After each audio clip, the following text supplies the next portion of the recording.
ሰላም አለይኩም ወራህመቱላሂ ወበረካቱ። ያው አልሐምዱሊላህ ይሄን ህክምና ስጀምር በጣም የተወሳሰበ ችግር ውስጥ ነበርኩኝ። ጉልበቴ ድካም በቃ ይደክመኝ ነበር መቆም መሄድ መራመድ ሁላ እና ያው እኔ ምናልባት ከዚህ አሁን ካለሁበት ከእርግዝና ጋር ምን እያልኩ ነበረ ግን አይደለም። ከዛ ያው በምርመራም ተረጋገጠ። ይሄ እንደ አክታ የሚያስጨንቀኝ ነገር አለ ማይወጣ ማይገባ ነገር ነበረ። እሱ ነገር በጣም ነበር የሚያሰቃየኝና አልሐምዱሊላህ በጣም የተወሰነ በጣም ለውጦች አሉኝ አልሐምዱሊላህ። ግን እንደበፊቶቹ ህክምናውን ይሄን ሲሪየስሊ ይዤው በጣም እንደዚህ ሆኜ አይደለም አስቸጋሪ ሁኔታ ውስጥ ሆኜ ነው ይሄን ህክምና እየታከምኩኝ የቆየሁት ማለት ነው።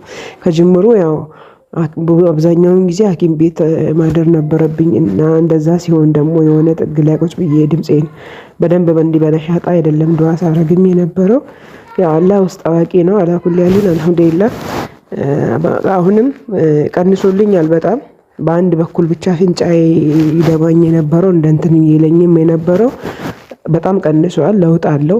አሁን ደግሞ እሱኛው አፍንጫ ለቆኝ በሌላኛው አፍንጫ ነው የሚያፍነኝ እንትን የሚለኝ የሚመጣውና ምተፋው ራሱ በአፌ የሚወጣው አክታ እኔ አይቼ አላውቅም። እንደዚህ በጣም አስቸጋሪ የሆነ የሚዘገንን የሚያስጠላ አይነት ነገር ነውና አልሐምዱሊላህ እንግዲህ በሂደት ደግሞ ሙሉ ይተውኛል ብዬ ተስፋ አደርጋለሁ።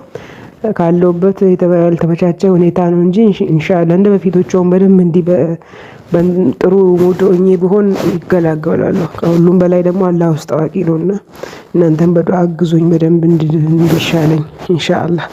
ሰላም አለይኩም ወራህመቱላሂ ወበረካቱ።